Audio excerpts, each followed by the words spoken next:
Good morning. Welcome to Who's Left This Week, the unapologetically progressive Sunday morning political news show for Indiana.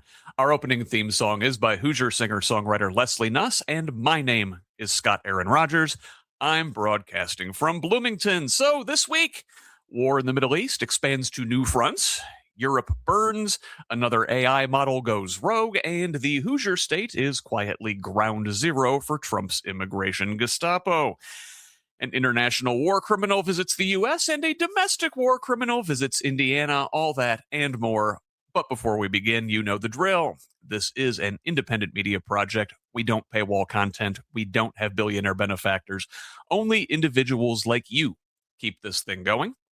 Who's Left and the Progressive Indiana Network refuse to hide important information behind paywalls in the middle of a political crisis, even if that's not in our financial best interest. So please, if you find value in this work, go to progressiveindiana.net and subscribe at the paid level.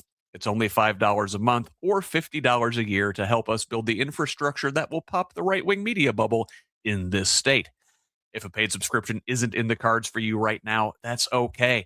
You can still help out by liking and sharing on social media, commenting, leaving reviews, providing feedback, and forwarding our content to your people. Get us when you can. Mostly, we just want you here in this community of Hoosiers dedicated to making this state and its government work for all of us, not just the elite few. Please join us. Follow me on Blue Sky, Instagram, and Threads at who'sleft.us and on Facebook, TikTok, and YouTube at Who's Left. Progressive Indiana Network's handle is the full spelled out name on most sites, but on Blue Sky and TikTok, it is PIN Indiana. Please help us grow with a follow wherever you're at. Now, let's welcome this week's guests, a couple of newcomers. First, she's a progressive organizer in Indianapolis and one of the smartest people I know. It's Alexandra Rollo. Alex, welcome. Scott, that's crazy. That's crazy. First of all, it's Rollo. I should have told you that a long time ago. And the idea that, that's a lot of pressure, but I'm going to try and live up to it. Here we go. Thanks for having me. You are going to do awesome, and you have brought a big crowd with you this morning. So let us entertain and enlighten them as much as one can be entertained in discussing the kind of things we may discuss today. So let us welcome our other guest, also a newcomer, like I said, and we're going to throw things up to the 219 there and welcome a candidate for the Duneland School Board. It is Mitch Reynolds. Mitch, welcome. Yeah, I'm glad to be here. Yeah. You know, Mitch, some weeks we get a bevy of education and school related stories dropped in our lap, and I didn't get those this week. I really wanted to talk about those with you. Maybe we can talk shop here in a couple weeks with a back to school episode or something. Oh yeah, like you're gonna that. have to invite me back. Yeah, I will definitely do so. But for now, let us talk about this week in the news. All good stuff again, right? Totally. Scott, I'm already going to interrupt because you don't have it on the agenda. Here I go. I just want to make a call out. Anybody running for school board, everybody who votes, and everybody should vote, everybody should care about school board, and everybody should care about judges. A lot of people don't bother doing the research on what's down the ballot. And I just want to call it out. Mitch, you're a rock star for putting your name down ballot. School board matters. Judges matter. It all matters. And I'm really pleased to be here with somebody that gets that and is confident, courageous enough to do this. So thank you, Mitch. I greatly appreciate you saying that. Thank you. Very good. All right, yes. Scott, I'll try not to do that all the time, but I just wanted to call out school board. Give it up to school board. Listen, people can hear me yak and yak all the time.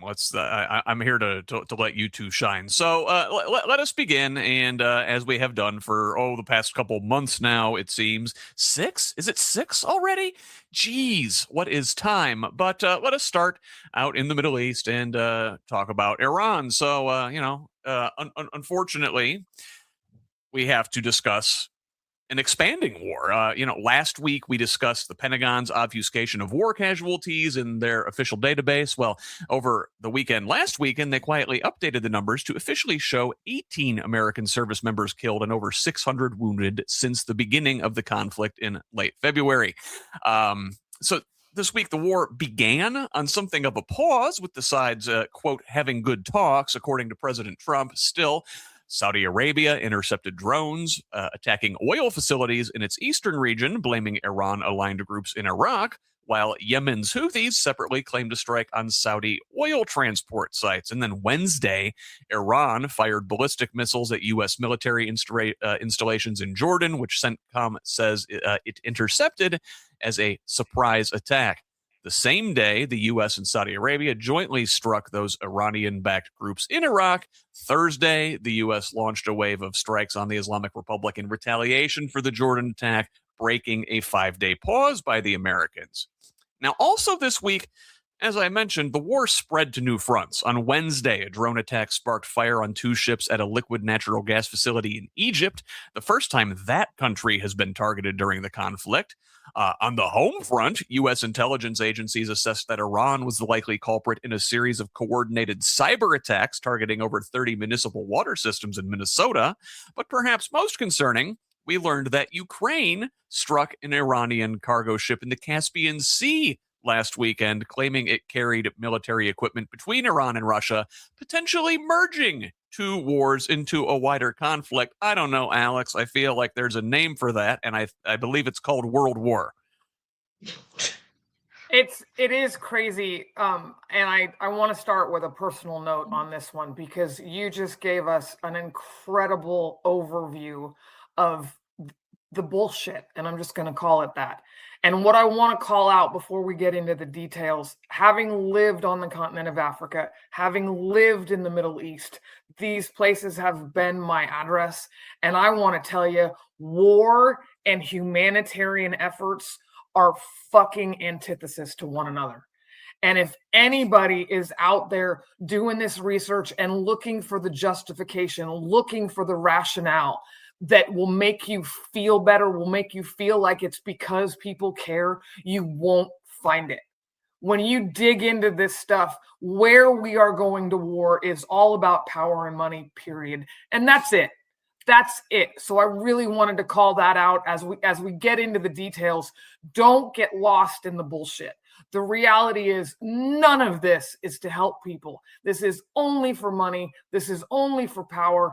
And if you don't have the mindset that cares about that shit, it's never going to make sense to you. That's what I wanted to throw into our discussion, to just make people feel better, because we're not supposed to, if you're caring, you're not supposed to understand. It is deeply upsetting, and it does feel like we're being jerked all over the place. And you say, you struggle to find a rationale, a reason for this war. Overnight, President Trump says, "Oh well, Iran and all the other Middle Eastern countries have agreed to pause, and the strait's going to be open, and there's going to be peace." And it seems like every week or two there's another announcement like this that we're really, really on the cusp of a deal. The markets move on Monday morning. Trump insiders who know what's coming, they sell high, leave us holding the bag. There is your reason, eh, Mitch? Oh yeah, absolutely. And to me, looking at this, it's honestly hard to keep up with what's even going on. Like, one minute the war's on, the next minute there's peace in the Middle East, and I genuinely can't keep up with are we making a deal with Iran? Are we not making a deal with Iran? It's like every week it's something different.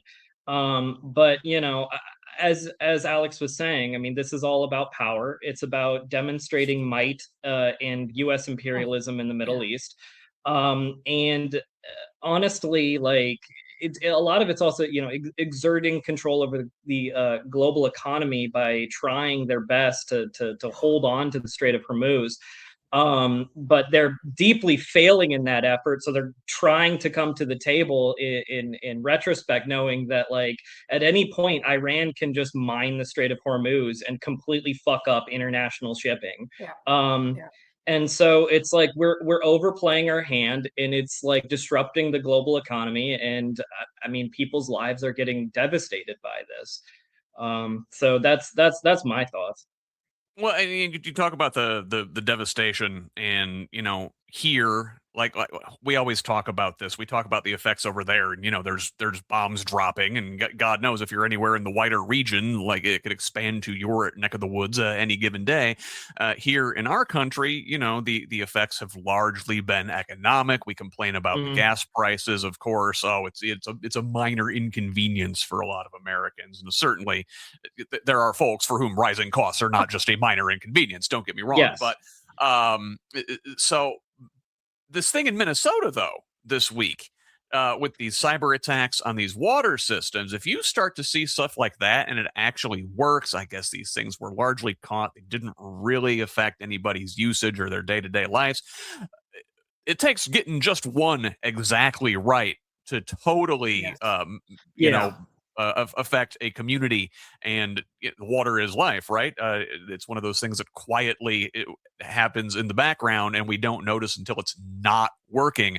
Alex, if we start to see things like this happen in communities across our country, Americans are actually going to feel it. And that's where I get the craziest nervous, and I'm going to put quotes around this, right? The leadership we have right now is unlike any leadership we've had before.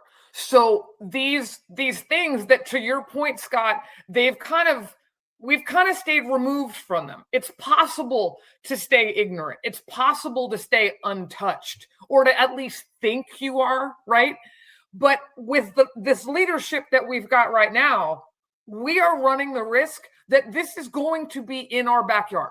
It is going to be, we are going to be, and I'm already going to use the F-bomb for the second time. We're going to be fucked because he's not protecting us. And by he, I'm talking about Trump. We could come further down the line, and we will later. But Trump is not protecting us. His priorities are not what's making this not come into my backyard. And that's what I'm begging Americans to understand. This isn't just over there.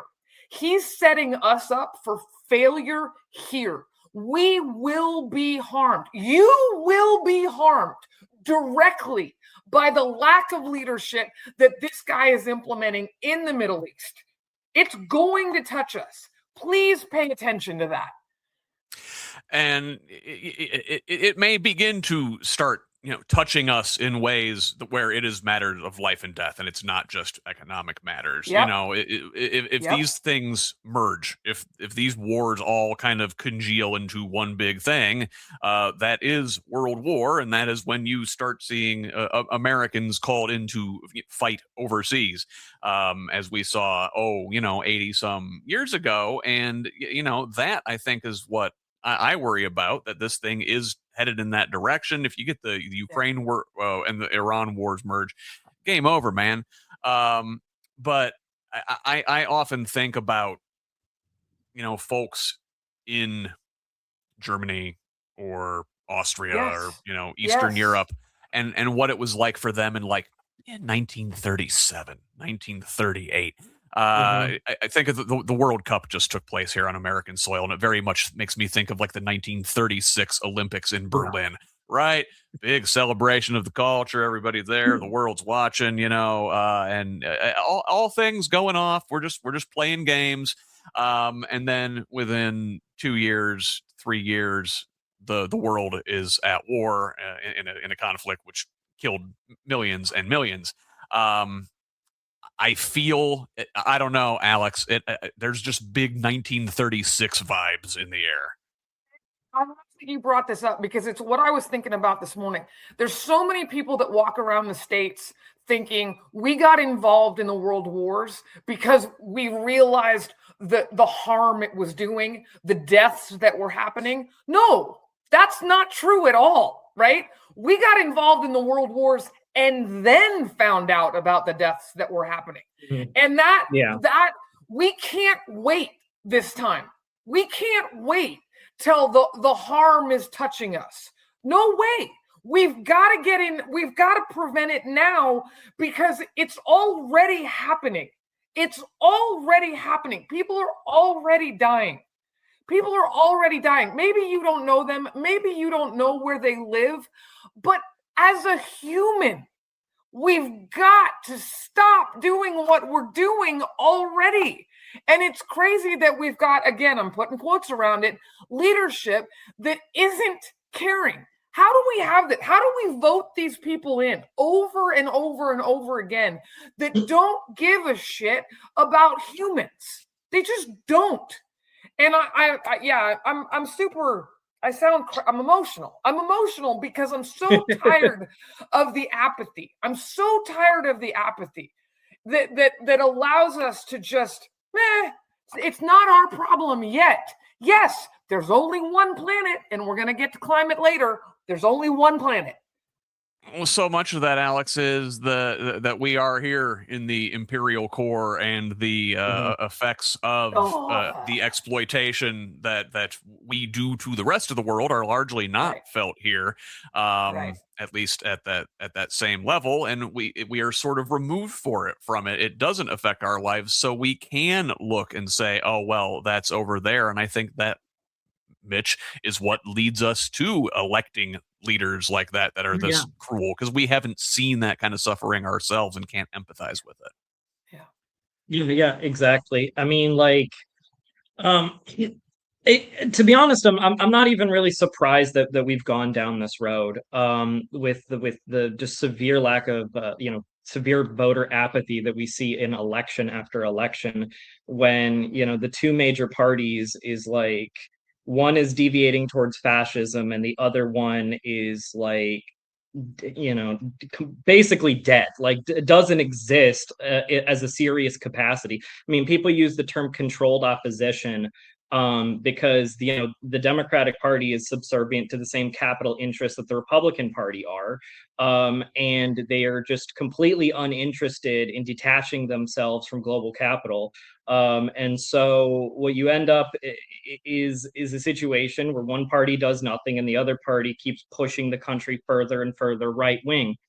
And I completely agree with you that it's starting to get incredibly scary. It's starting to get very reminiscent of 1930s Germany. And I'm hoping that we start to see like a counter reaction. I think we are starting to see that, especially this election cycle with a lot of amazing candidates on the ballot, like, up in Michigan to our north with Abdul El Sayed. Like, I'm really hoping for that one, for like 1,000 different reasons. It ties into capital, it ties into Israel, it ties in with the Iran war. Like, all of it is wrapped together. And if Abdul wins, which the polling seems to indicate that he's going to, I think that'll be a big blow to like this old status quo mentality, that playbook doesn't work anymore, that we have to do something different, especially if you're going to put $50 million into Stephen's campaign and then that still loses. Like, a lot of this stuff, so many of these issues get wrapped into each other. Sorry to like go off on a tangent about Michigan. They really are, Mitch. It's so vastly important.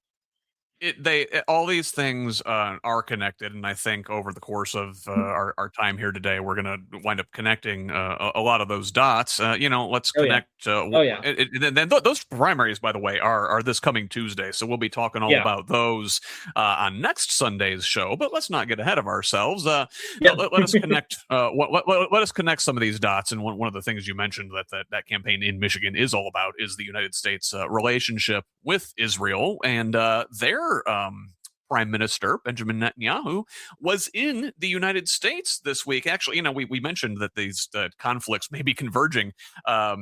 Netanyahu and Ukrainian President Volodymyr Zelensky were both in Washington this week. They held back-to-back meetings at the White House with President Trump before attending funeral services for the late Senator Lindsey Graham at the National Cathedral. Netanyahu called it one of the best conversations he's had with Trump, but Trump showed visible annoyance beforehand about reports Netanyahu would present new intelligence on activity at Iran's Pickaxe Mountain nuclear site, saying, "I don't need Bibi to tell me that.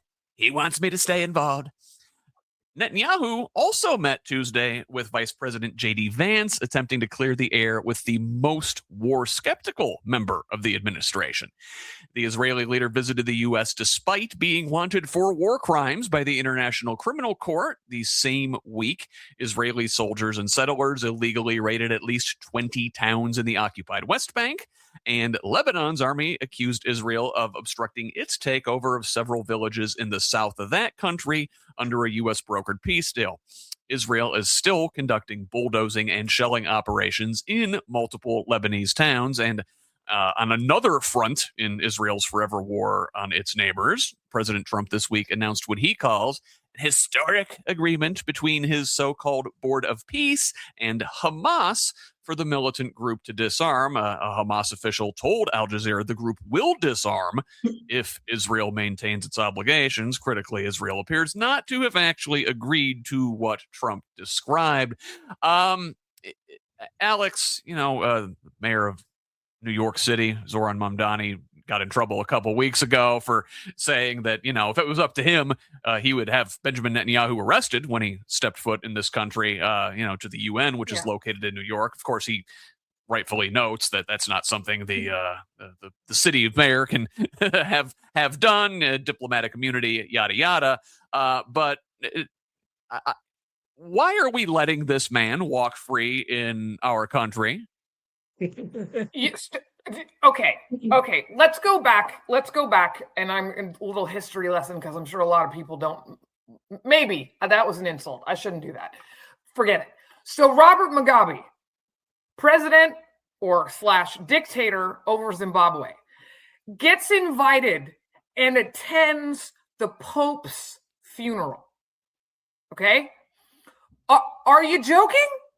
Are you joking? A man personally responsible for a genocide in Southern Africa gets invited to the celebration of life for the guy that is supposed to represent peace and humanitarianism. And I'm sitting there and I'm going, what in the hell are we doing? What in the hell are we doing? But at least that wasn't here. Fast forward, we invite Netanyahu to a funeral. He's responsible for death. We can argue Israel's role. It's debatable, okay? I will say it. But Netanyahu is not debatable. He is personally responsible for what is happening, the people that are dying. And we give him a fucking red carpet? It's disgusting. It's disgusting, and it's crazy. Because if you don't see the harm that man is doing, whether or not you support Israel is not relevant to this statement. The harm that man is doing needs to be recognized by everyone, internationally, period. And for the United States to give that man a platform of respect, I'm so embarrassed to be American. I am so embarrassed to be American. Mitch, I think a lot of this comes down to, the reason we allow war criminals to enter into our country and act as if they're, proper diplomats is because our leaders do a lot of the same things. We are not signatories to the ICC, right? We won't allow our own leaders to face consequences when we've been responsible for war crimes. Mm-hmm. I mean, George Bush gets to go around and share candies with Michelle Obama, and he's not sitting in The Hague. And I think a lot of the reasons we have a hard time seeing Israel for the settler colonial project that it is because then we'd have to look in the mirror and look at the way we treated our indigenous population in this country. So I'm so sorry. I'm interrupting again because I got to say the joke. But Scott and Mitch, George paints. He's such a cute painter. Aren't we excited that he paints? It makes me crazy that we humanize. He's just a kindly old grandpa. Oh shucks, yeah. Oh yeah. Oh shucks. Okay, I'm sorry, Mitch. I cut into your time. To answer Alex's question about why are we letting this war criminal in? It's because our leaders themselves are war criminals. They don't give a shit about what's going on in Israel, in Palestine. A lot of them, they want it to happen. They want to bulldoze Gaza and turn it into a fucking a resort town or whatever. They want to settle the West Bank. They're a part of the project. And the Palestinians are just like an inconvenient little part of that project, that once they're like blown away, we can do our what we really want to do over there. And this goes back decades, but Israel in and of itself is an extension of American empire. I mean, in effect, like it's effectively like a American colony in the Middle East, and its position there is just utilized so that America can exert strength and dominance in the Middle East. At least that was the idea of why we're supporting them. But the weird thing is that so often we end up becoming subservient to them and their interests, and instead of ours, which is just fascinating to me. I mean, it goes like, if you remember when Bill Clinton was dealing with the Israelis, he went out of a meeting and said, who's the, I think it was Bill Clinton who said, who's the fucking empire here, I just find it fascinating how deeply captured our country has become to the interests of Israel. My husband brought up last night, sorry, Scott, my husband brought up last night, he says, we don't even pay for our own health care in the States, yet we're sending money to a country that does pay for its. Yeah, we're paying for their universal health care. Isn't that great? We're paying for their universal health care before we pay for ours. And it was such a simple, holy shit statement. Yeah, somebody in the chat over at progressiveindiana.net says, "What about local stuff?" And we got plenty of local stuff to talk about. It's today, coming. But this is in that way local stuff. You are talking about Hoosiers healthcare, and we're seeing people in our state lose access to healthcare over the last couple years since Mike Braun took office here, and then we got this one big beautiful bill act going into effect now, costing more people their healthcare. These are in their own way local issues. Let's move on to our next topic, and this week, we've got wars going on multiple fronts, and the U.S. Senate confirmed Jay Clayton as the new director of national intelligence. Clayton has no experience in national intelligence, taking over for the acting DNI Bill Pulte, who used his roughly 5 weeks in the interim role to slash the office's staff by about 30%. What could go wrong? Now, in other administration staffing news, the president says he may pull the nomination of acting Attorney General Todd Blanche for the full-time job, as Trump's personal defense attorney is having difficulty securing support from 2 Republicans on the Senate Judiciary Committee. Outgoing Texas Senator John Cornyn and North Carolina's Tom Tillis are withholding support, looking for written guarantees from Blanche that Trump's $1.776 billion, quote, anti-weaponization slush fund and a broad tax immunity deal for the president's family will not go forward. Also, this week, a different Senate committee advanced the nomination of Dr. Erica Schwartz to be the new director of the Centers for Disease Control, the third Trump CDC nominee in just 18 months. At her hearing, Schwartz pledged to, quote, never betray the science, but repeatedly declined to directly challenge specific actions by HHS Secretary Robert F. Kennedy Jr., including declining to commit to removing a CDC webpage suggesting a link between vaccines and autism, despite agreeing correctly that existing evidence shows no such connection. Among those who opposed the nomination, Vermont Senator Bernie Sanders said, quote, the issue at hand is not complicated. Will we have people in the Trump administration who have the guts to stand up to people who are anti-science and into conspiracy theories? Alex, this isn't my expertise, but it seems to me that with wars on multiple fronts and U.S. infrastructure coming under cyber attack, it's probably not a great time to seat somebody with zero national security experience as the DNI. Okay, first of all, though, let's pause. Your Trump impersonation, nailed it. Bernie, you got to work on, Scott. Yeah, you got to work on. Yeah. We had a little like, Godfather happening there. My Bernie Sanders is impeccable. I do not know what you are saying. No, this is, and when we get into the local stuff, it'll be similar. But the fact that we don't have a course of action in these moments where we're picking people with no experience to lead things, that we can't hold them accountable. We have no process. It's just astounding. You know, and look at my shirt, right? Freedom from gun violence. We wrote the Constitution with one thing in mind. We didn't know where the future was going. We really didn't. We didn't know as far as guns. We didn't know who was going to end up president. And so we're lacking the oomph to do something about the bullshit that we're being served. We're constantly being, quote, and I use them again, led by people who don't qualify to lead, right? It doesn't work. And the fact that we're stuck as Americans, this is the one I get the most. Everything else we've talked about today, I'm angry. This is the one I'm sad about, because how did we get here that we found it acceptable? I've never been hired for a job I'm not qualified for, ever. I've never been hired for a job I'm not qualified for.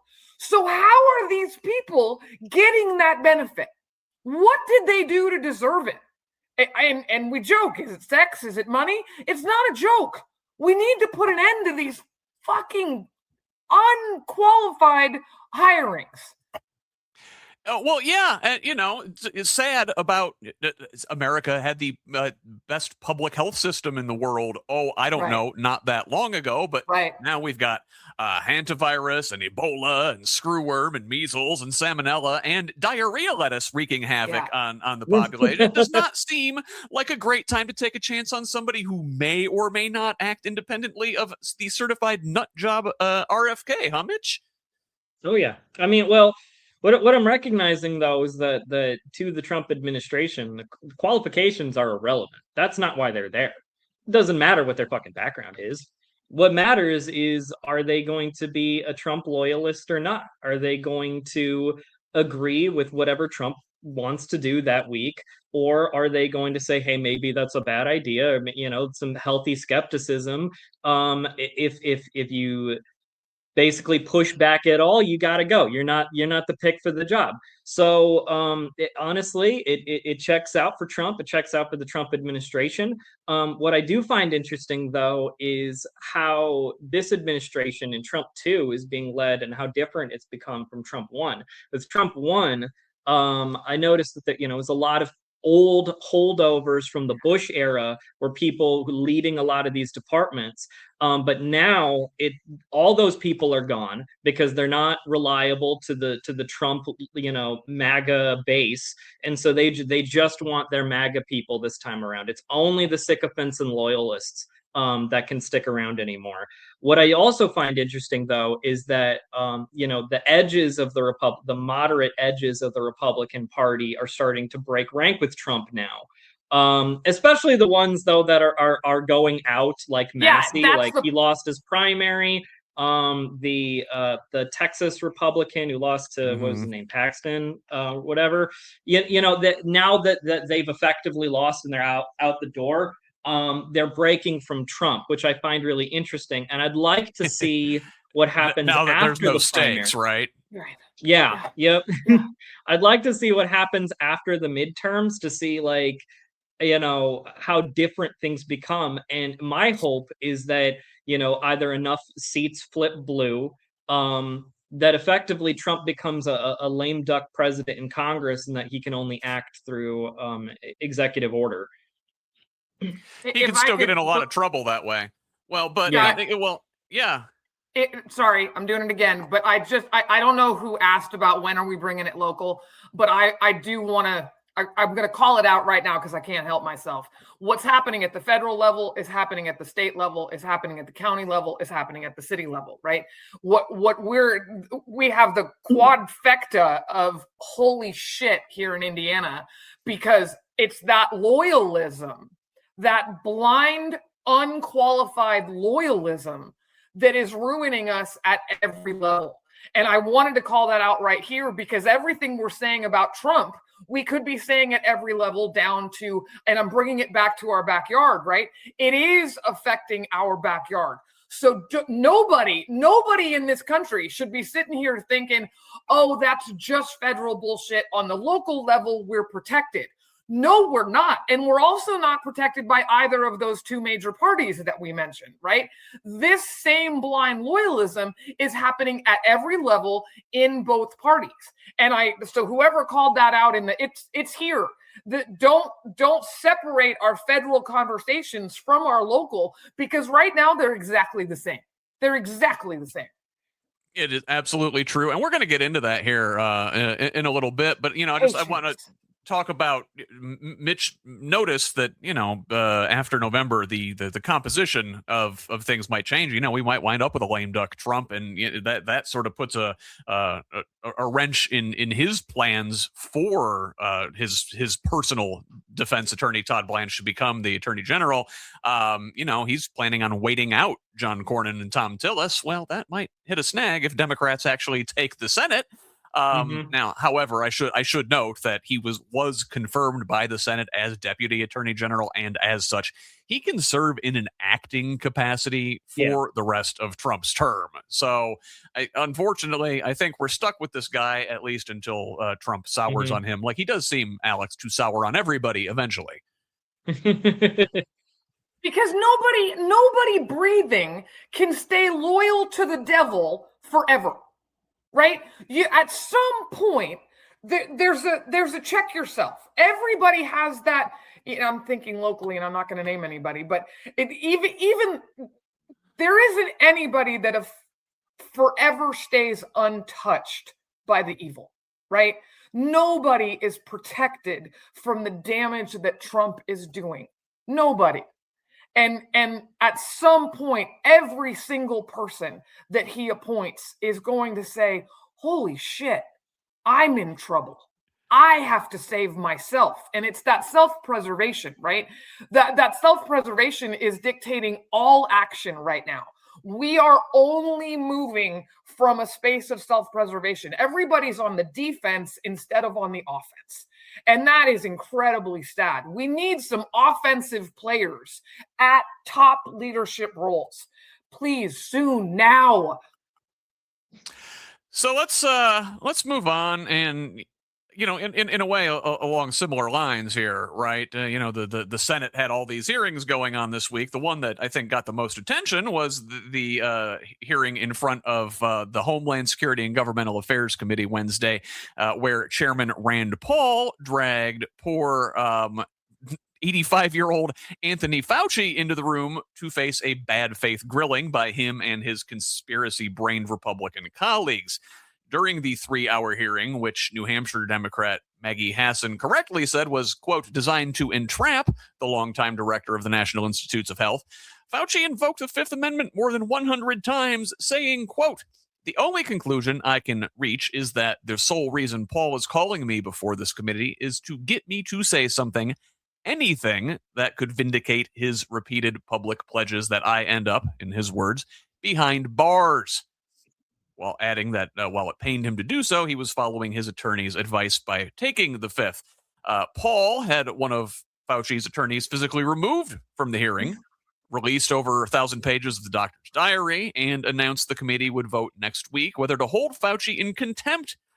Republicans accused the man, who previously led the government's response to the 1980s HIV epidemic, acted as a principal architect of the president's emergency plan for AIDS relief, which has saved over 20 million lives globally, and guided U.S. responses to outbreaks like SARS, H1N1, West Nile, Ebola, and, of course, COVID, about lying about the origins of the COVID outbreak, despite hundreds of infectious disease experts calling the accusations baseless, and the 2024 GOP-led subcommittee finding no evidence linking Fauci to wrongdoing regarding the virus's origins or gain-of-function research funding. Mitch, this clearly looks to me like the president and his allies trying to rewrite history, pin the blame for his poor handling of the pandemic on somebody else to make it look like some grand conspiracy against his 2020 reelection campaign.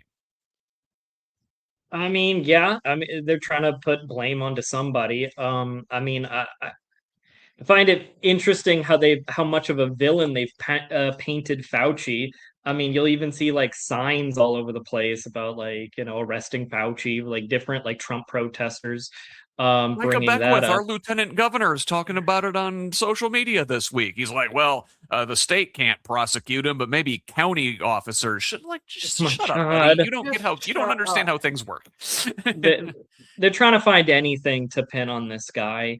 And I've had my disagreements with Fauci, but I think like history will vindicate him in a lot of ways. Because he was put in a horrible position to guide, help guide a country through a global pandemic, something that we hadn't seen since like the Spanish flu, basically. I mean, we've had like minor flu, minor outbreaks since then, but nothing major like COVID. And so, I honestly feel for Fauci in that regard, and I think honestly, all things considered, I think he did a good job of helping lead the country through it. This, Alex, is a case of, I think, number one, Fauci was just at the time doing science. Like, you learn new information as things go, and you adjust accordingly. And also, our country, a lot of folks didn't want the help that Fauci was authoring. They didn't want the advice. They didn't want the how to keep yourself safe. They wanted to get the economy moving again, and money over everything, right? Cash rules everything around me.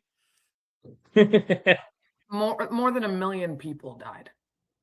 Excuse me, more than 1 million Americans died.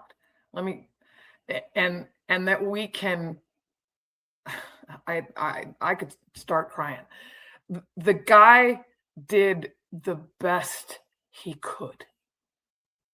And every time he spoke, it was from a heartfelt, competent, intentional space.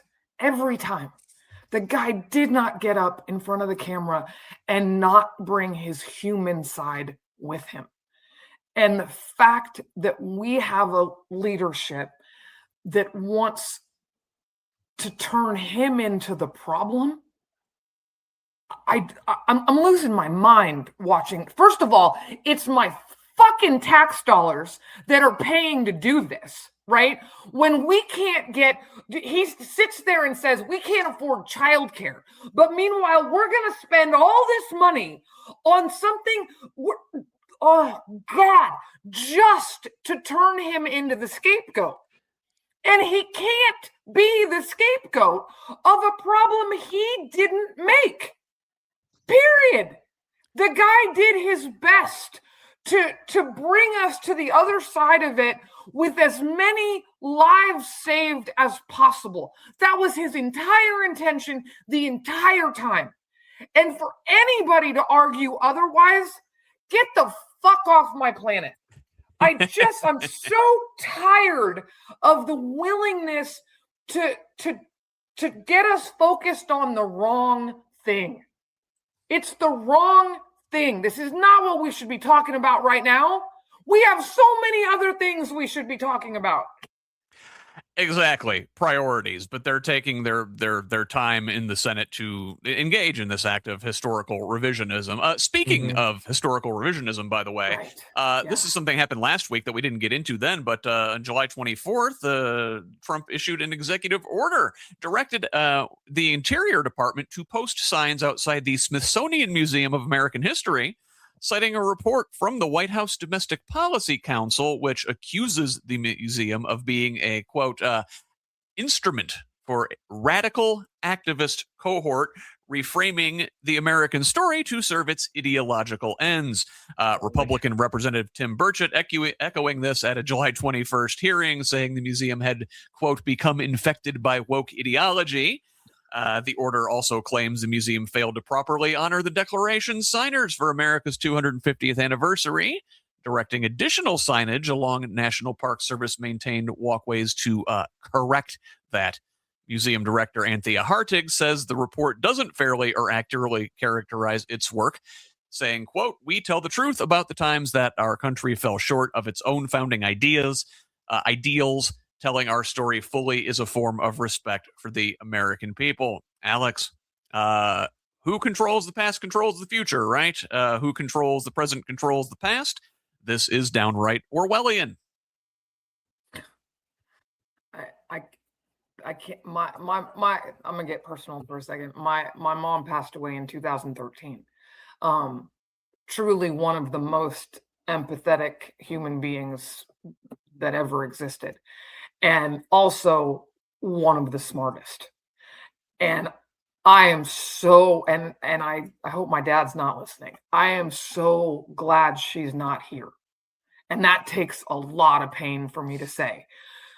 If she were watching what we're doing to knowledge, what we're doing to education, what we're doing to awareness, what we're doing to equity, and we're doing it consciously. We're doing it. It's not a disadvantage to the decisions we're making. No, it is a point of the decisions we're making. And that is crazy that we are making. I lived in Turkey 2005 to 2007. The president took away history classes from all public education. And I remember sitting there going, thank God I'm American, because that would never happen in the United States. And here I am in 2026 with leadership that is intentionally taking away our education, that is intentionally making us dumber. And we're letting them. We're letting them. This is, Scott, this one is crazy to me, because history is fact. Write it down, learn from it. Don't repeat it, you idiots. And I'm done. I can't even stay focused on this one. It pisses me off too much. Mitch, say something. Yeah, well, no, Mitch, you're running for school board, right? How do you make sure your community gets to learn history in all of its truth and all of the discomfort that it should rightfully cause if we look at things through an honest lens? When we've got these attacks coming from the top down against history and truth and knowledge. Yeah. So I'm not just running for school board, but I'm also myself a history teacher. And when I was in college, two of the best books that I ever read that kind of gave me a better insight on this were A People's History of the United States and Lies My Teacher Told Me. And that honestly reshaped a lot of like how I view education, how we teach the American story, so to speak. And what I learned is that we do have a tough history, but that's fine. That's okay. What country on this planet doesn't have a tough history? And I honestly think it's disrespectful to ignore the actual truths of our country. I mean, you're wearing a John Brown t-shirt, and so few people actually know who John Brown is or what he did. And I think he's a part of the American legacy. I would consider John Brown the true American patriot. And there's a lot of interesting stories, and when you tie in the actual history of this country, it actually makes it more fun and interesting and engaging to the students. They want to hear what actually happened. And so it just goes back to not only are we effectively telling students lies by not teaching our history, you're also making it just really fucking boring too. Nobody likes the story where the good guy always wins. It's simple. It's formulaic. People want to be challenged, and it is. Mm-hmm. You have to go through those moments of trial, personally, historically, to shape yourself and learn and grow. You're never going to it's a story better if you don't hit some roadblocks, right? Exactly. I mean, the British history, obviously, they have a very long history of abuse and exploitation, but they also have moments of triumph as well, going into the world wars. So, history is complicated. History is messy. And I think it's far more interesting and far more fascinating when we discuss it, how it actually was. It also reminded me of the Texas law with teachers, where they couldn't use the term slave, which is just ridiculous and offensive in so many different ways. Like, it's outright racist, I would say, to not actually include the reality of slavery in your American curriculum. Yeah, No yeah, question. especially when we're still, feeling those effects to this day, Exactly, to this day, despite yep. the shut up and get over it crowd, right?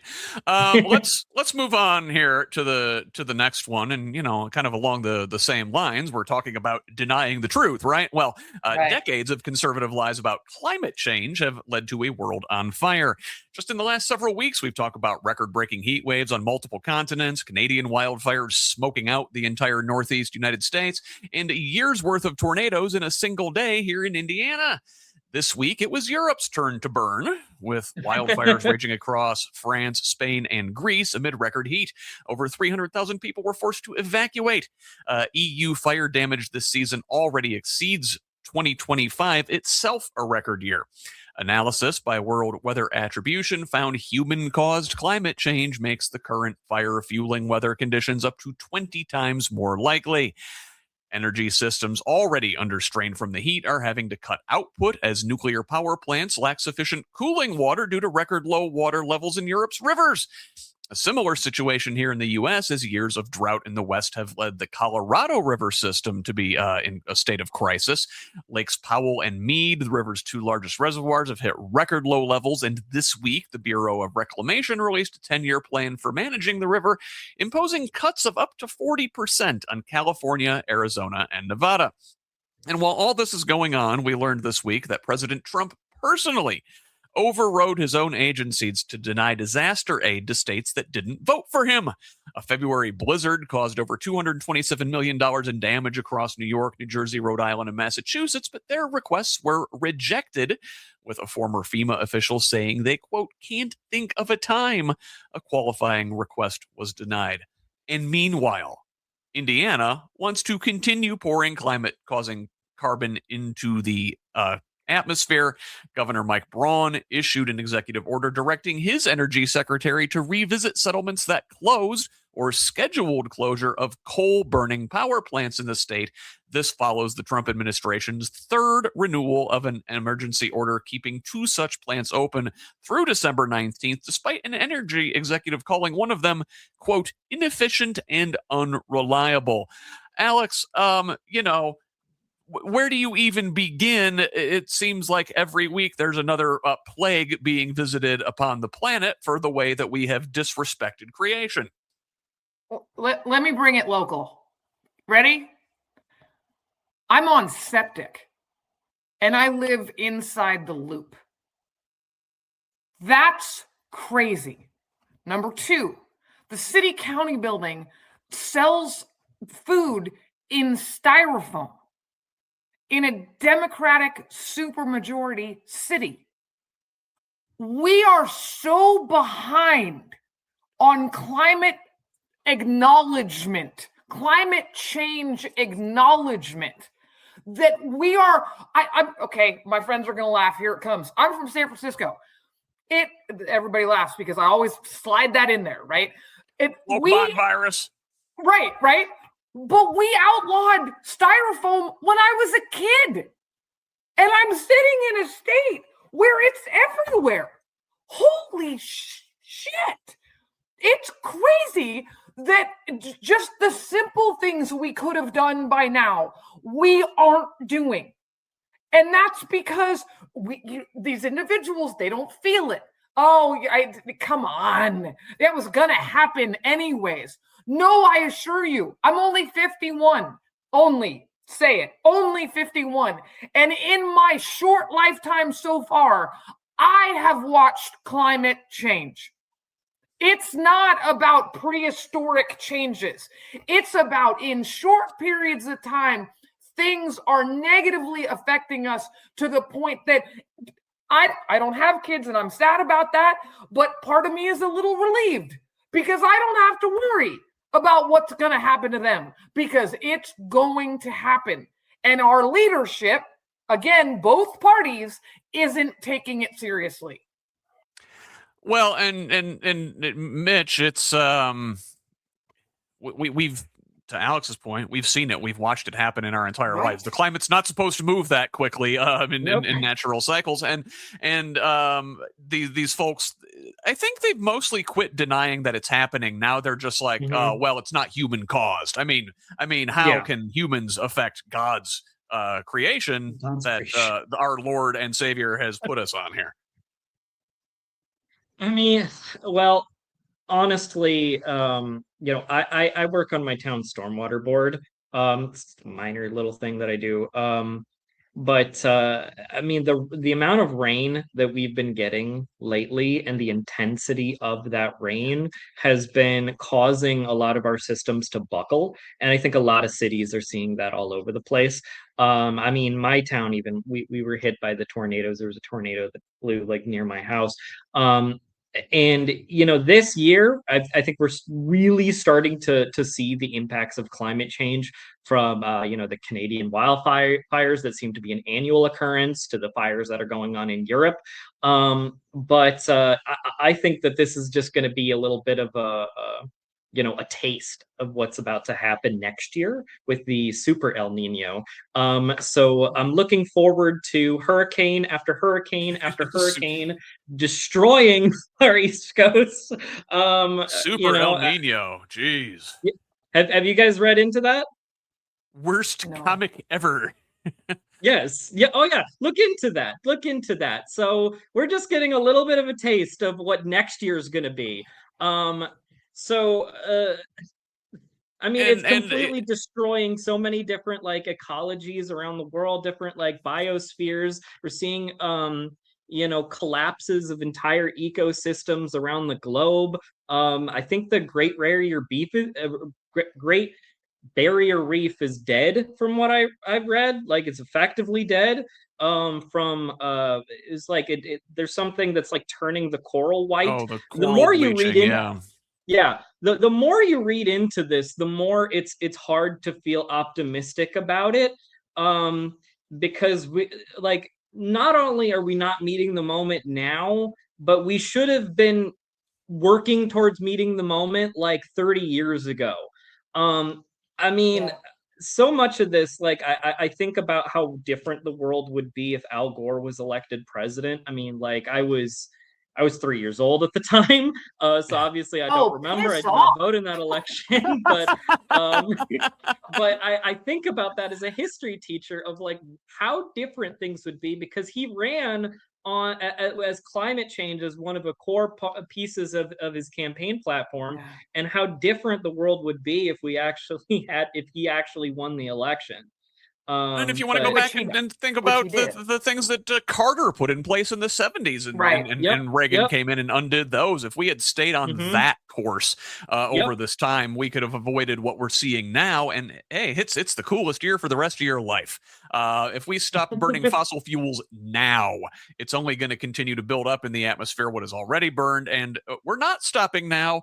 We're only burning more and building things that are even more power hungry with these AI data centers, right? So this week in Indiana, a construction crew at one new data center in Sullivan County endangered residents in a different way. They struck a power line, knocking out 4 tornado sirens as the area faced possible severe weather. Thankfully, nobody was hurt. Now, zooming out to the larger existential risks of AI, 404 Media last week reported that AI companies are buying, scanning, and shredding tons of old books. The piece connects this to Anthropic specifically, citing earlier reporting that surfaced internal documents showing the company bought books from marketplace Better World Books and another company called Datamation for, quote, high volume destructive scanning, where book spines are cut apart for faster processing. Then they shred them when they're all done. I thought Anthropic was supposed to be the good AI company. Well, this week they disclosed that their Claude AI model escaped a sealed testing environment and gained unauthorized access to production systems at 3 separate organizations. They discovered the breach while checking for issues similar to an event that we talked about last week, where their rival OpenAI's ChatGPT similarly broke out of its sandbox. Yet another AI firm, Elon Musk's XAI, this week was denied a request by a federal judge to block Minnesota's first in the nation nudification ban from taking effect. The law bans anyone from allowing users to nudify images of real people or from advertising such capabilities, with civil penalties up to $500,000 per violation. Elon Musk, what a creep. And from one creep to another, bringing it back home, while the drawbacks of AI and the data centers that power it are becoming more and more apparent, Indianapolis Mayor Joe Hogsett this week publicly backed tax incentive packages for 3 data center projects in the capital city. Now, this despite signaling support for a moratorium on new data centers, which conveniently won't affect the 3 already in the works, and his own Department of Metropolitan Development director saying she opposed the tax breaks for one of the developers just weeks ago. Mitch, let's talk about the existential things that AI is doing. They're buying up and shredding books at scale. These things are breaking out of what are supposed to be sealed testing environments, and they're allowing people to make unauthorized porn of people. I'm having a hard time finding you being able to use the stuff ethically. I'm gonna have a hard time talking about this because my real inner thoughts, I'm not sure if I can voice them on a podcast. Okay, I'll just put it that way. Regarding my solutions to this, this is horrifying. This is so profoundly terrifying to me on so many different levels. I started reading the article that you were talking about where Claude was ripping and shredding books to my wife, and she said, stop. I literally cannot hear that right now. I do not want to know. I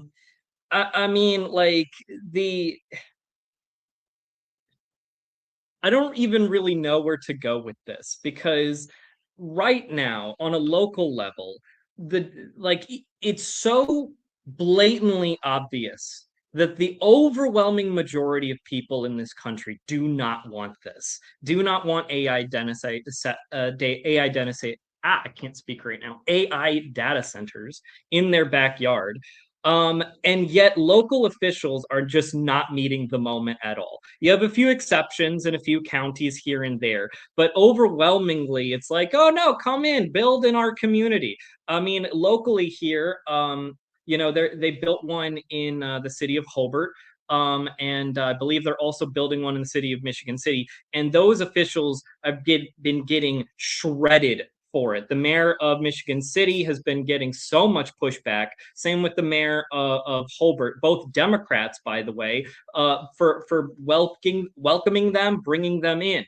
Strangely enough, you see the opposite here, where it's actually a Republican mayor of Portage who has been starting to regulate AI data centers. Very strange situation. But if you are a Democrat and you work in local politics, tell your local officials that you need to oppose this. You need to push back on it. You need to regulate it to hell, or adopt moratoriums in your counties, whatever you can do to push back on this. I won't, deny that some data centers have to exist just by virtue of the fact that we're on the internet right now on a podcast. You need to have something for that. But the way that you implement it, there's there's multiple different ways that they can be implemented that are far more environmentally sustainable than what we're seeing now, which is just mass development with no regulation, no regard for the communities whatsoever. I was just watching a story about in Dowagiac, Michigan, which isn't too far from me, of the massive data centers that they built there, where you can hear it all over the neighborhoods, just the massive fans turning. You can barely think when you're outside. It's just horrifying. Bring that home to Indianapolis, Alex. You've got your mayor and your local development authorities there seem to be all in on these things, or at least until there was sufficient local pushback. And now Hogsett says, well, conveniently, he supports this moratorium after these 3 data centers are already approved and in the works and looking like they're going to go up. And now, I guess, if say what you will about the data centers and all their negative drawbacks, okay, well, maybe they could potentially bring tax revenue to the city, but here they're not. They don't even want the tax revenue. They're giving away the farm. They're going to be empty warehouses in 10 years, but they're but racist. Yeah, so, I'm sorry, Alex. No, you're beautiful, Mitch. They're racist, and that we're willing to harm certain neighborhoods, and then once we've agreed to harm certain neighborhoods, then we say, okay, but we're not going to harm anybody else. What? You're saying the shit out loud that you're not supposed to say, right? You're admitting that these neighborhoods, you don't care. I remember, here's a story. Go back, 2016.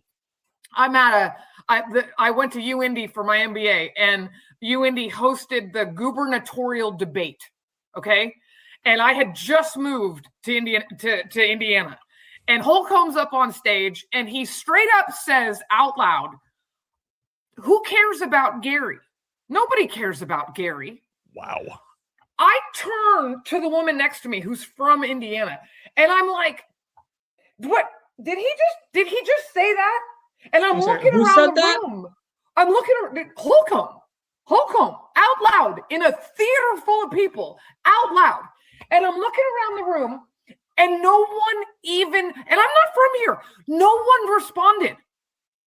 And that level of arrogance, that level of disregard for a complete community goes excused. What? And you fast forward 10 years and we're no better on the Democratic side. What are we doing? This is crazy to me. Like, I know that everybody, that Mitch, and I get it, like the environment is a huge part of this. It's a huge part of this. And the humanity, the racism, the bias, absolutely. the prioritizing humans is crazy to me. And that we don't talk about that part of it. In leadership, right? We're talking about it at the dinner table, hallelujah, but we're not talking about it in leadership. We're not look at our city council. It's racist, people. Say it out loud. It's racist. And they won't say it. They want to have a whole conversation about how, well, we have to respect this and we have to think about this and there's this possibility of this and this. Bullshit. This is racist. Come on, own it. It's racist and it's also classist. They do this to rural communities too, wherever folks don't have the capability to come together. I believe they're having an event today in Monrovia to protest a proposed data center there this afternoon, and they're everywhere. Nobody wants them, and we have to do something to stop these things from like proliferating in every community in the state, as they seem to be.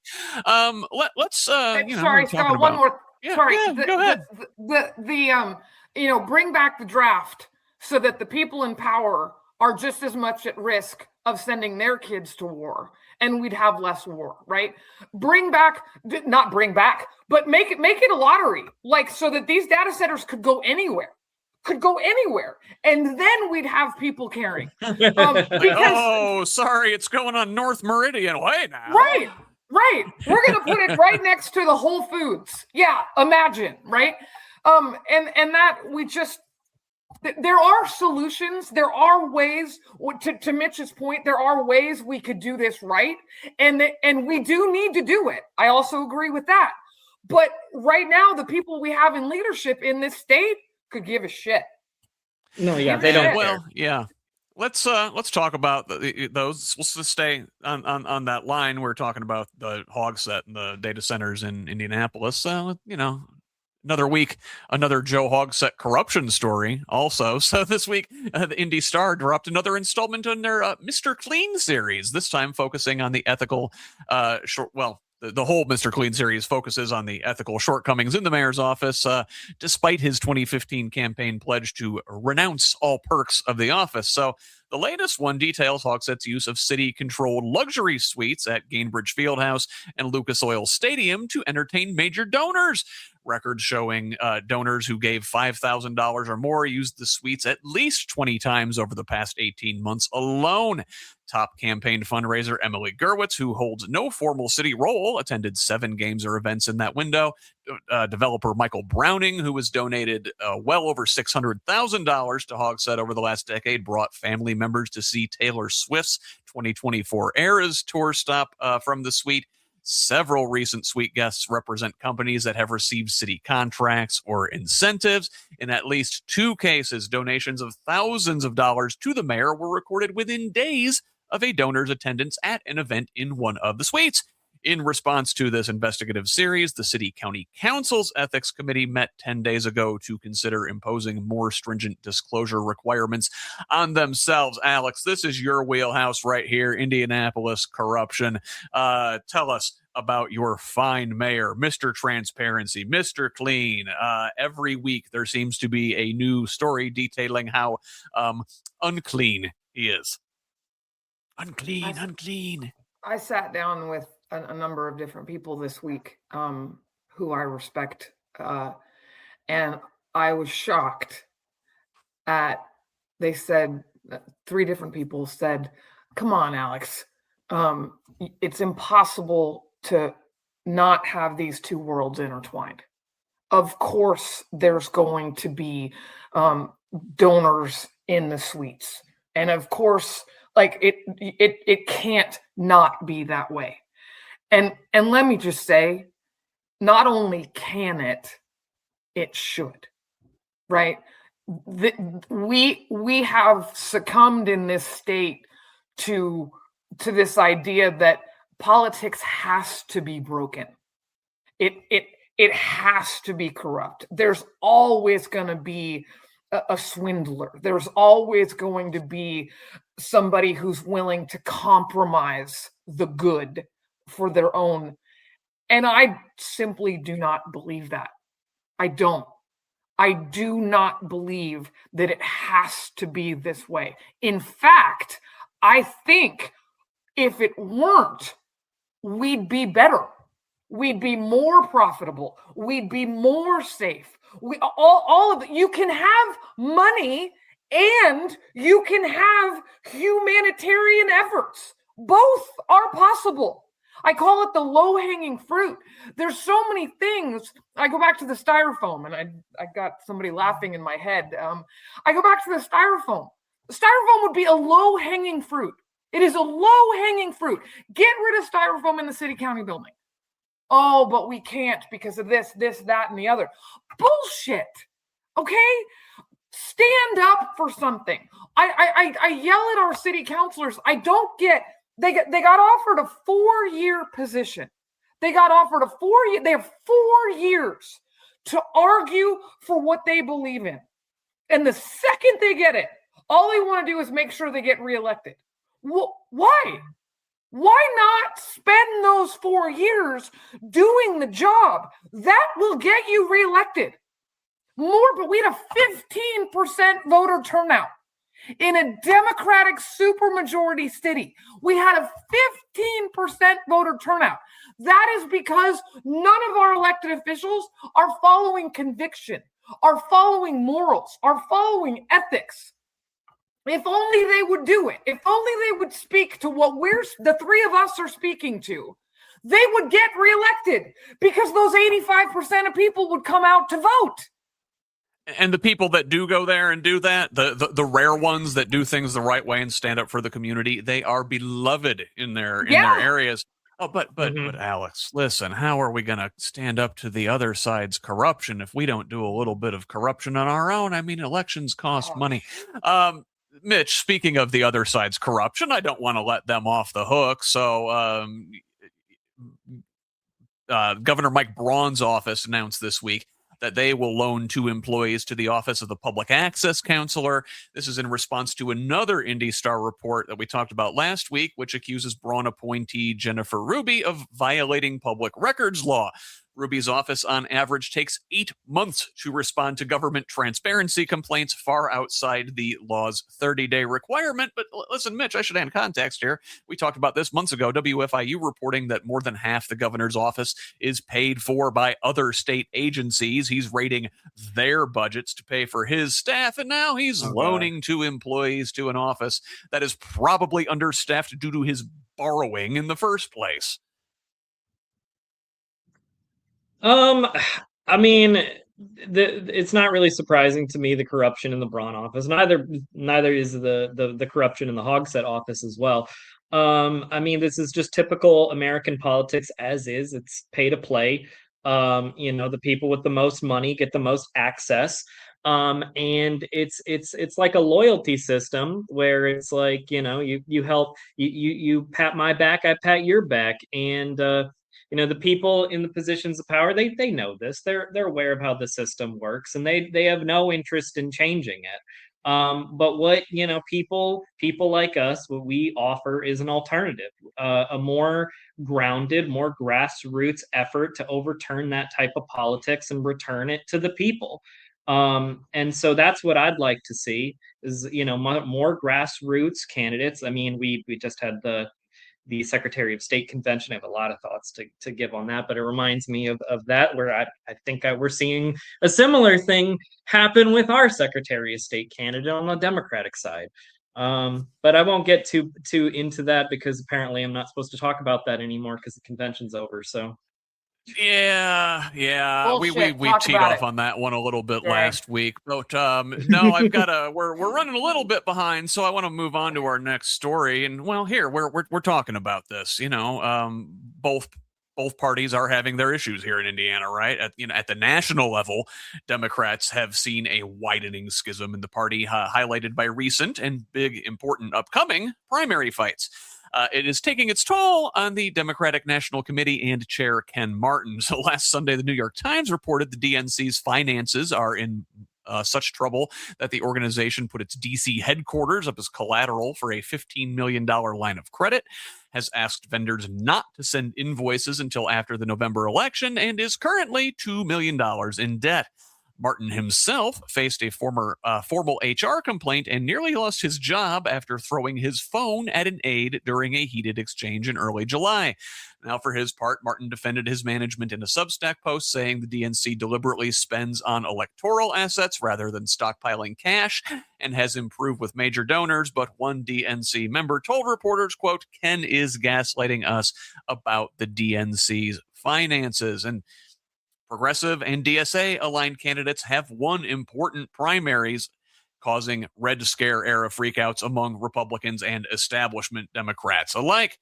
Democratic Socialists of America released a new platform in mid-July, which proposes, and I'm quoting from the AP article summarizing it here, drafting a new constitution with significant changes to the U.S. government, including abolishing the Senate, replacing the president and the Supreme Court with leaders picked by Congress.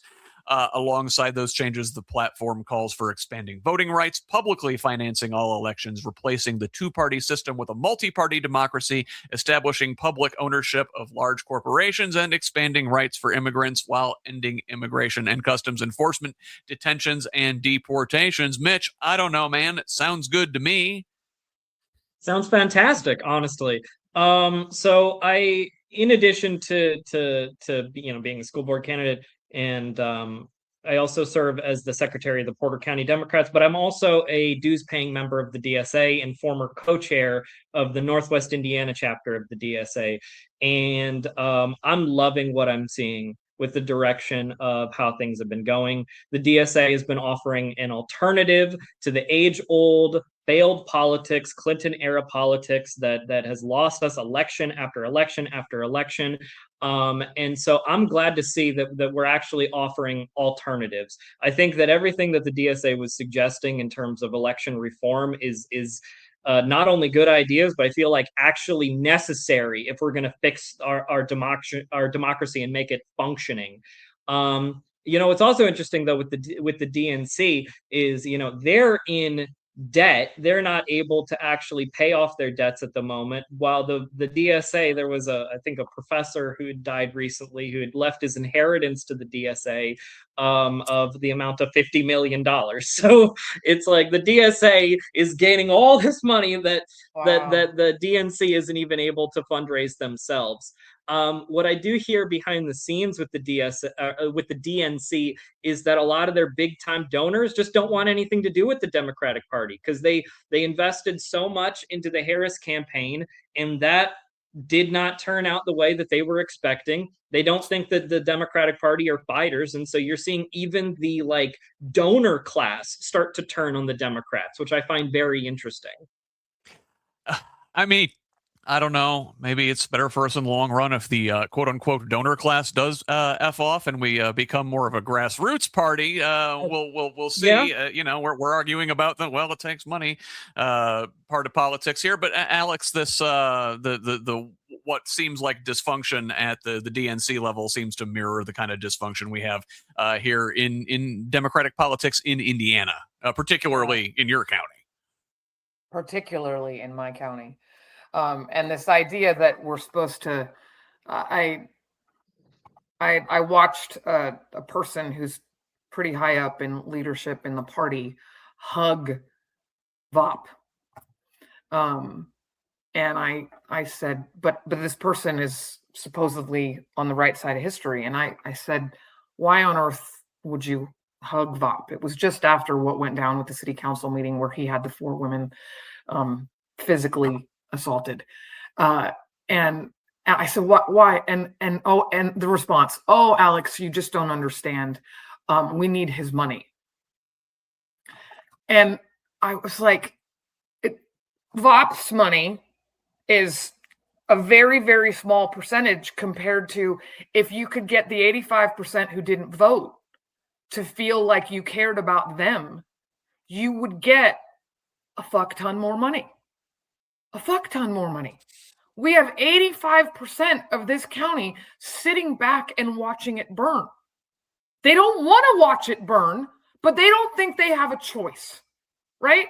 If you can make them feel like they matter, and this is, I end every email I send with, there's an army waiting to fight with you. Just come out, right?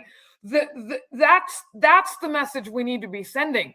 It's not about appeasing this small population that has left us broken for so long. It's about motivating those who have felt disenfranchised, and not even felt, who are disenfranchised, right?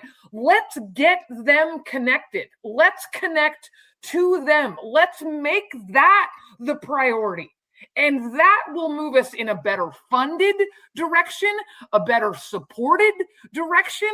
It's crazy to think that focusing on the small should be our priority. No, people, focus on the big. Focus on what the actual people care about, not the minority that are in power, but the majority that want change.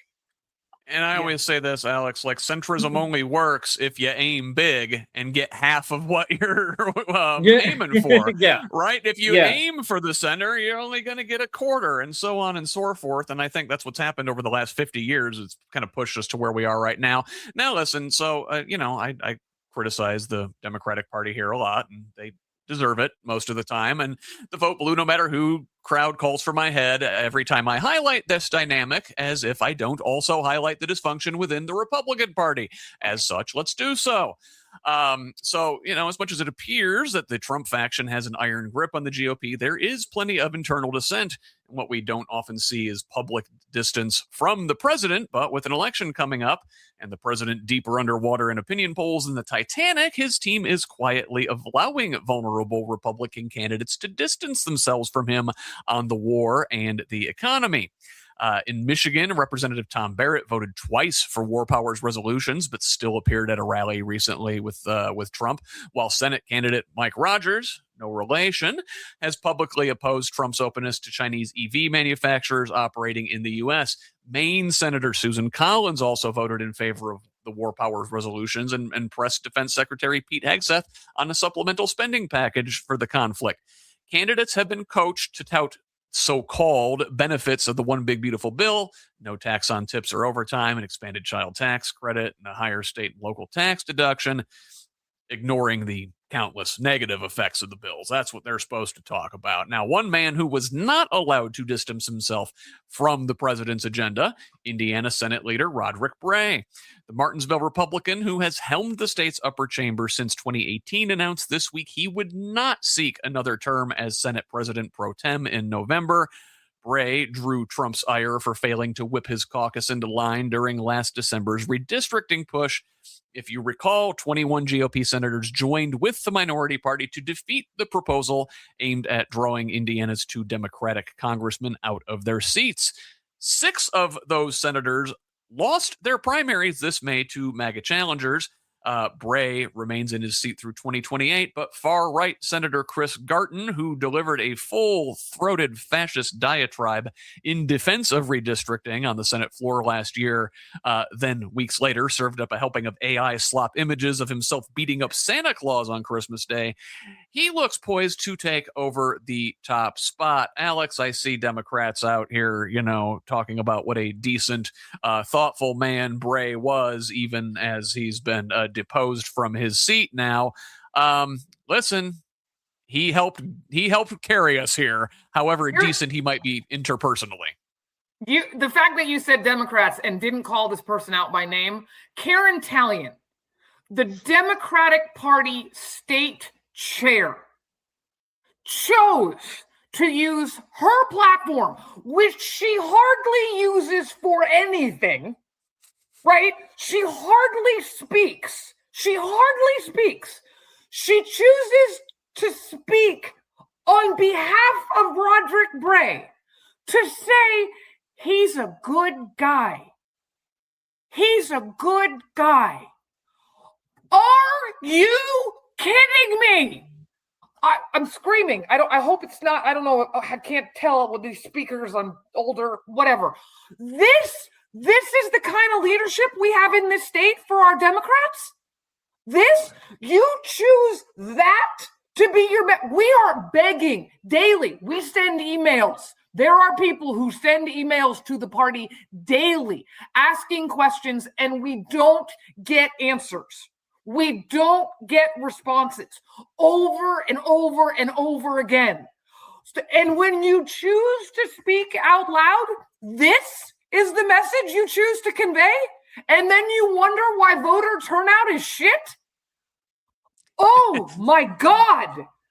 It's I saw somebody joke in a group chat, and I hope they were joking. Hey, maybe we could get him to switch parties. But that seems to be the way Democrats have operated the last several years. It's like, the Republican walks 99 steps down toward fascism, gets to the last step, won't take that the final leap, comes and scurrying back, them. and we invite them into the fold, and not only into the fold, but like into leadership without any contrition or asking them to change what they believe in.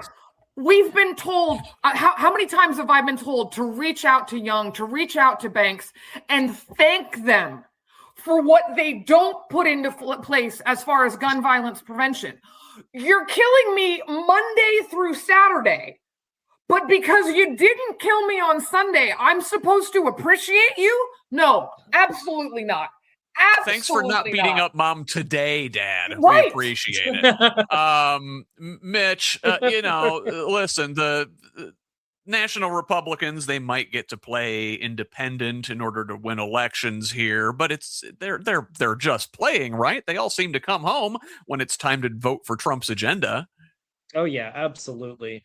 I mean, like, I think that a lot of them see the writing on the wall, though, and that they have to strategically distance themselves from Trump in order to win re-election. But at the end of the day, they're still subservient to the Trump wing of the party. They're still willing to vote in line with a lot of his bullshit over and over again. The majority of his agenda, even if there's like edge cases that maybe one or two of them vote against, but at the end of the day, the majority of the platform, the majority of the things that Trump wants, he's able to get across with Republican support. So I mean,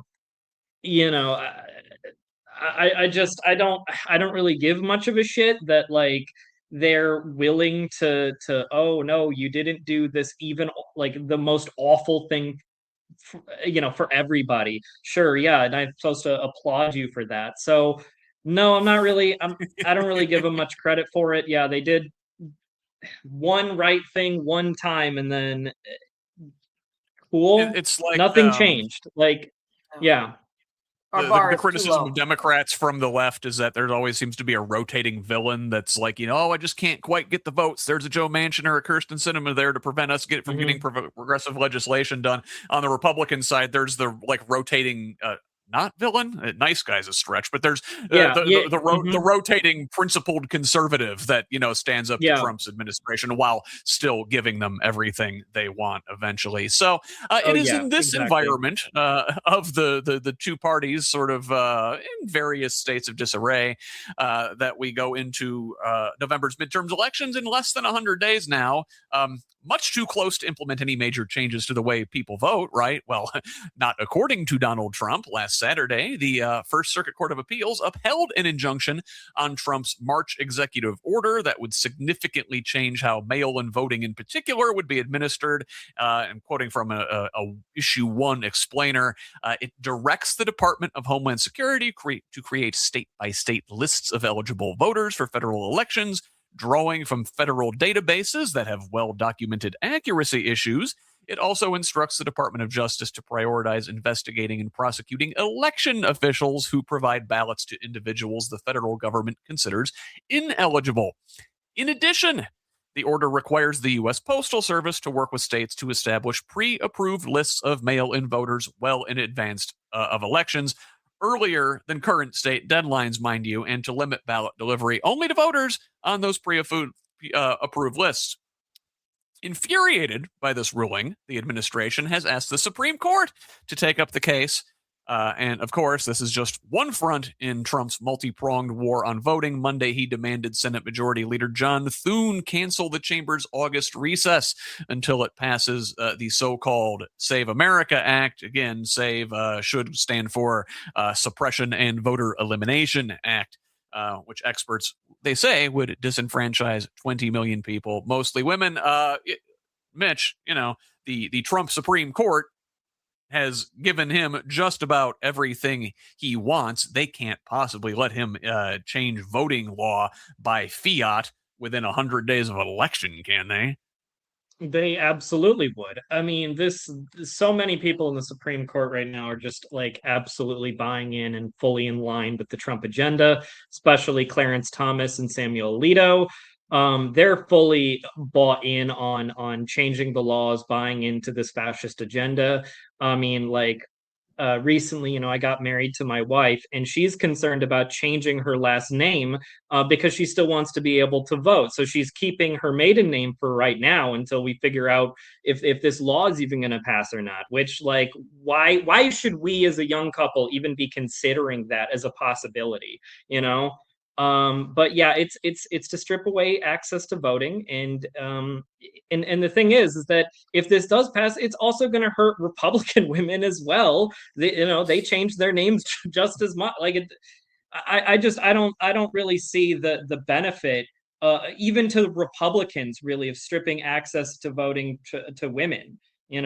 Well, and they get they get that. John Thune gets that. Senate Republicans, most of them get that. They're telling Trump he doesn't have the votes. And I think, Alex, what is happening is they know they're not going to be able to implement these challenges in time, but they're going to get their asses kicked in November. And then when they do, they're going to contest the election, saying, "Well, there was rampant cheating. We didn't get to put all our voter suppression measures in place."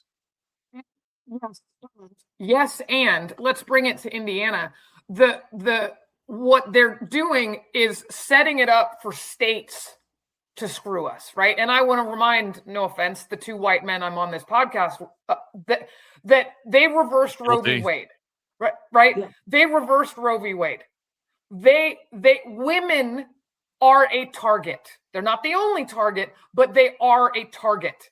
And there will be states, we're living in one, that takes away women's right to vote. They'll say they're giving the right to the household, right? Yeah. There are college-educated women in this state who are totally fine with their husband making the decisions. Fuck off. And that's what they're doing at the federal level, is setting it up for this to be ruined at the state level. We're going to have states that take away women's rights. We already have, right? And this is don't be fooled by, even if the Supreme Court won't do it. I'm living in a state where the Supreme Court is not the end all be all. We voted against redistricting. Like, we went against Trump. This state is selfish. This state is arrogant. They are willing to do what the federal government won't. It's terrifying. Yeah. Terrifying. Yeah.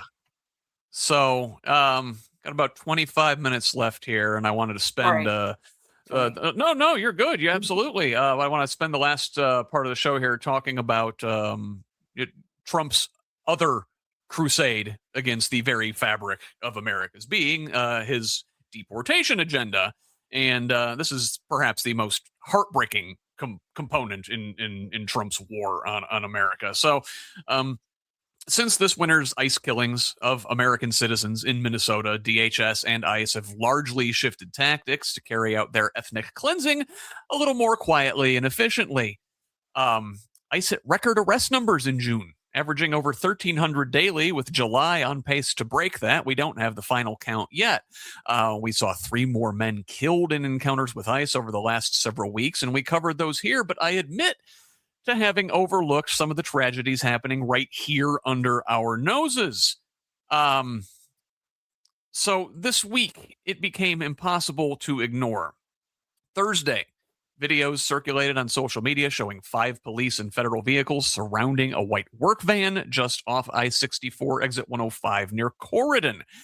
Bystanders reported 6 to 7 men detained by agents and recorded the aftermath, showing the van abandoned by the side of the road with the workers' lunches and sodas still in the cooler. Southern Indiana has in particular been a hotbed of ICE activity. At least 28 people were arrested in Clark County during an operation July 8th and 9th. Corridon police in neighboring Harrison County were, if not the first, one of the first local departments in the state to sign a 287G agreement with the DHS, having received at least $130,000 in federal funds for their efforts. Writing for Mother Jones in a piece about 2 weeks ago, Greg Constantine noted ICE has arrested more immigrants in Indiana over the past 2 years than in any other Midwestern state. And this week, we learned 11,000 Haitian immigrants in the state may be added to ICE's target list as soon as Monday, when their temporary protected status ends. Around 7,000 will be driven out of the workforce, where they have been working legally, contributing over $200 million annually to the state economy, paying $55 million in federal, state, and local taxes. Indianapolis alone accounts for $136 million of economic contribution. That's just from the Haitian community. Alex, these people have been ripping apart families and communities right under our nose, and it's horrifying. Yeah. We've talked sexism, we've talked racism, it's just it's again that willingness, the willingness to consciously do this. And that we have Democrats, and I'm not going to call them out by name because it doesn't matter, but we've got Democrats who won't denounce this stuff.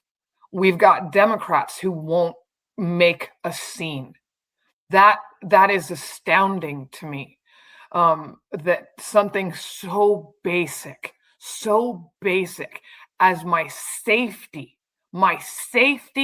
from race-based abuse, that is basic American right and that we have Democrats who won't speak out, who aren't mad. Constantly why are you so mad? I got a fist on the poster in my front lawn. And why do you have a fist? Why? Because I'm mad. And if you're not mad, you don't care. And if you don't care, then go away from me.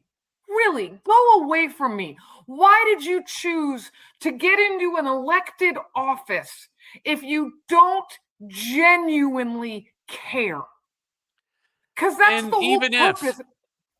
And even if you are cynical and heartless and don't care about, people's basic humanity, look at it through the economic lens, right? We just rattled off some of those statistics about the contributions, and that's just of the Haitian community in Indianapolis. Right. We didn't even get into the wider immigrant community.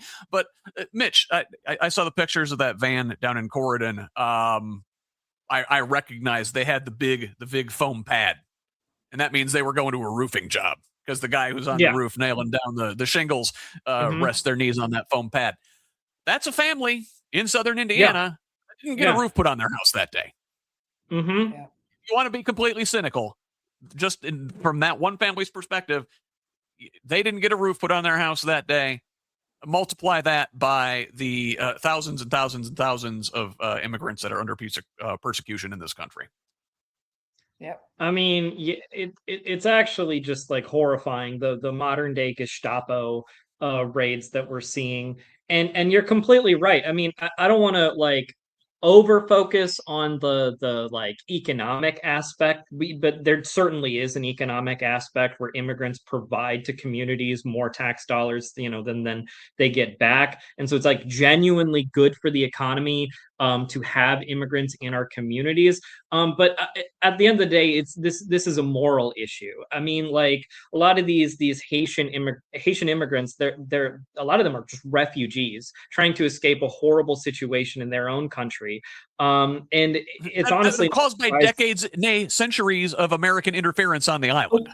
Absolutely, going back to French colonialism. I mean, like it's like Haiti has been just like completely devastated for literal centuries, and I think a lot of it also is interesting that they target the Haitian community specifically. Why do you think that is? And I think that we all know why that is that they're predominantly Black, and they turned that into an issue. If you remember, like the what was it, they're eating the dogs comment, I think that was directed at the Haitian community. That's like absolutely right. Ridiculous. Springfield, racist. Ohio, where they basically resuscitated a dying town. Yeah, and now exactly. All those people are also under threat of deportation. Yeah. Exactly, due to this. And you are correct though that a lot of these immigrants and refugees, when they come into this country and they build a new life for themselves, they revitalize a lot of dying towns. I mean, like if you look at the population charts, like our country is in a way, in a smaller way, going to a similar way of like South Korea and Japan, where we're not able to like replace our own population. And a lot of that gets supplemented through immigration. If we stop immigration, it'll cause so many cascading problems down the line where we're not going to be able to support ourselves. It fucks over the Social Security system because, we're not generating enough income in order to pay for those services. And so immigrants are an absolute vital part of this country. I mean, that's what this country was built on, was immigrants coming to this country and making it what it is. We three are immigrants. The people, yes, all of us. And the people who we will talk about here at the end of the show momentarily, who held a rally in Indiana yesterday, their solution would be to get rid of all the immigrants and then force the white women to have like 10 kids each. Oh, yeah. That's their solution. Yep. So we're talking absurd. about the inhumanity of these ICE stops and these detentions and deportations. Let's talk about the the actual physical facilities in which these folks are kept after they're detained. They wind up in places like Miami Correctional Facility, where 2 men have wound up dead and countless others have been subjected to medical neglect. This week, ICE responded to an inquiry from Representative Andre Carson, who visited there in April after learning about systemic issues from detainees. Now, the department declined to explain the 2 deaths, denied substandard conditions, and claimed to be delivering, quote, the best health care many aliens have received in their entire lives. A claim now facing legal scrutiny after the ACLU filed 2 lawsuits on behalf of former asylum recipient Andronik Gregorian, who was denied epilepsy medication and suffered a seizure as a result, passing out, hitting his head, winding up in the hospital only to be pepper sprayed upon his return. With conditions like these well documented, it should be no surprise many communities don't want to host one of these concentration camps. Well, Attorney General Todd Blanche this week sued the town of Maryville, alleging its January resolution opposing a rumored ICE detention facility crossed from protected speech into unlawful interference with a federal real estate transaction. Mitch, these places are, and I said concentration camps. I mean, I can't think of anything else better to call them. That's what they are. Yeah. I mean, Maryville is in my back door. It's about 20 minutes from me. And what I'm seeing on the ground here, though, which is giving me a lot of hope, is that the community is absolutely outraged by this. They don't want the facility. The city council doesn't want it. People on the ground don't want it. Nobody fucking wants this concentration camp in their backyard. I mean, even Republicans here don't want it here. I was reading somewhere, I could be wrong about this, that I'm not even entirely sure that ICE wants this facility there, but I think it was more just like they floated it as a possibility, and then Maryville said no. And then now Todd Blanche is coming in and says, no, you have to let them build here. No matter what, they're entitled to build wherever the fuck they want, build these concentration camps anywhere that they feel like it. Well, Todd Blanche needs to go out there and reconfirm his racist bona fides. Exactly.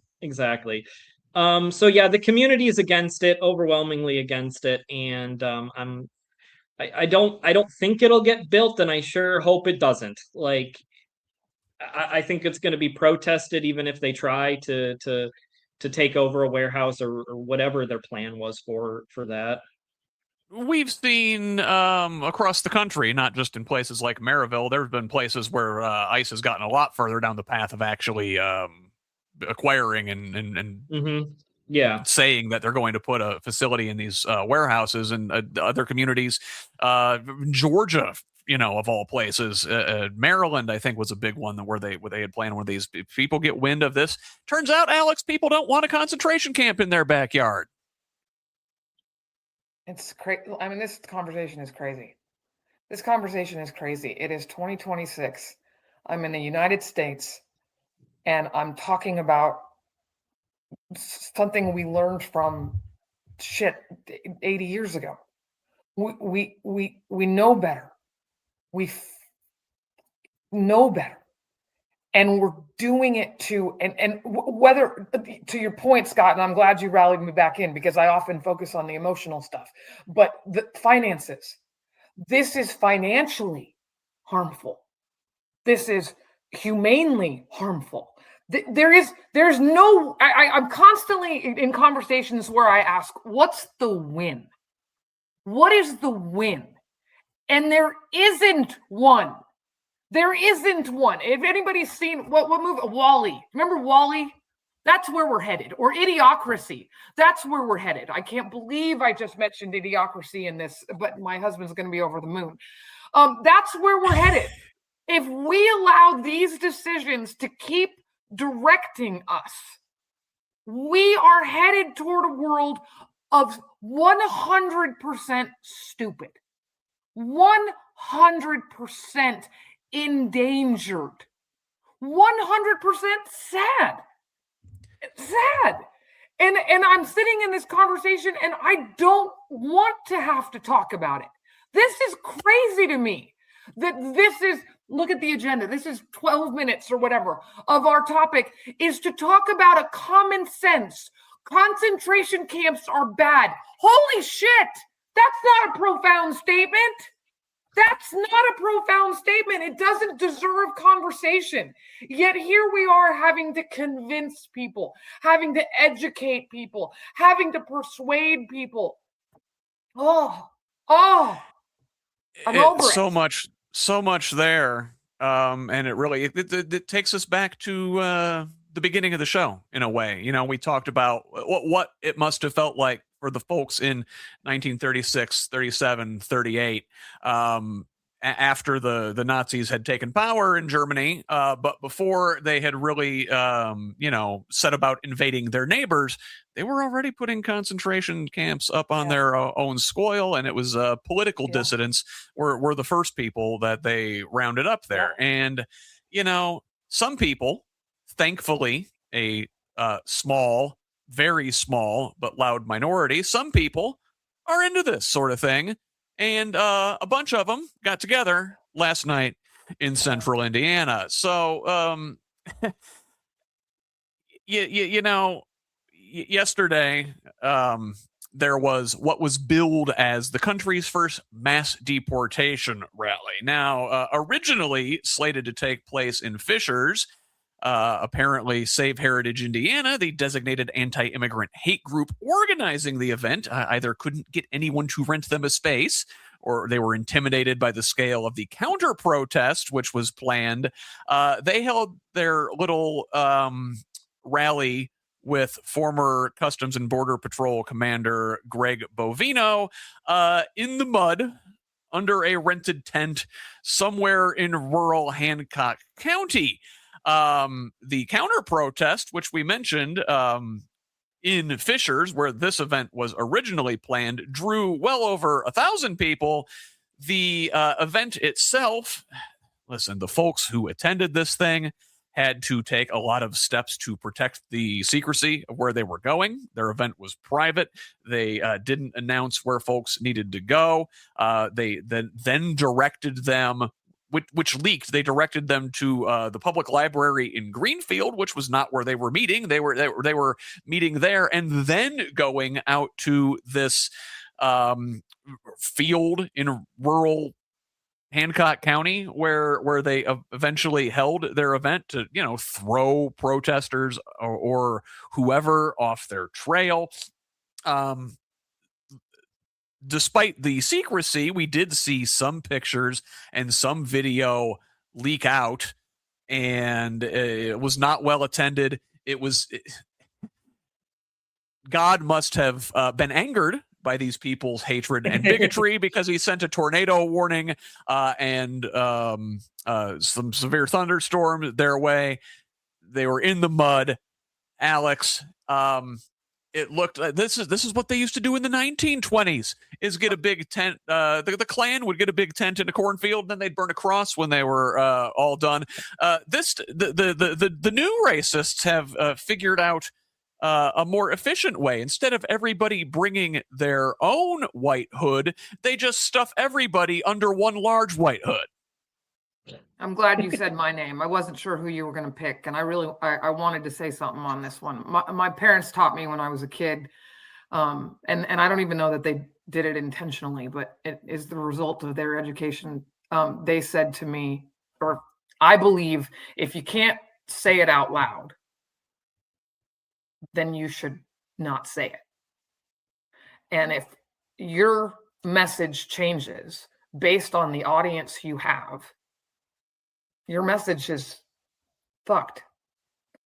And this is a perfect example. If you have to keep everything about what you're saying a secret, if you're worried about how someone's going to respond to the point that you're a chicken shit, then your idea is wrong. I think about Joe Rogan. He's only got one population that follows him. No women listen to Joe Rogan. That should tell Joe Rogan that there's something wrong with his message, right? This is the same for the people. I've looked at those pictures and I shake. You can't see it on this camera, but I've got the goosebumps looking at these pictures. These are people who are comfortable sitting in a space that is so insular, that is so isolated, they have to keep it a secret. you are a bad person. Plain and simple. You are a bad person if you can't publicly scream your values. I don't know if I'm making sense, but I look at those pictures and I look at their faces. And in the one picture, there's a little girl. There's a little girl. What are you doing, assholes? Like, well, no, just I hate to bring it back to the 1920s, but these are the same people who 100 years ago would have packed up the family picnic to watch a lynching. Mitch, final word. Oh.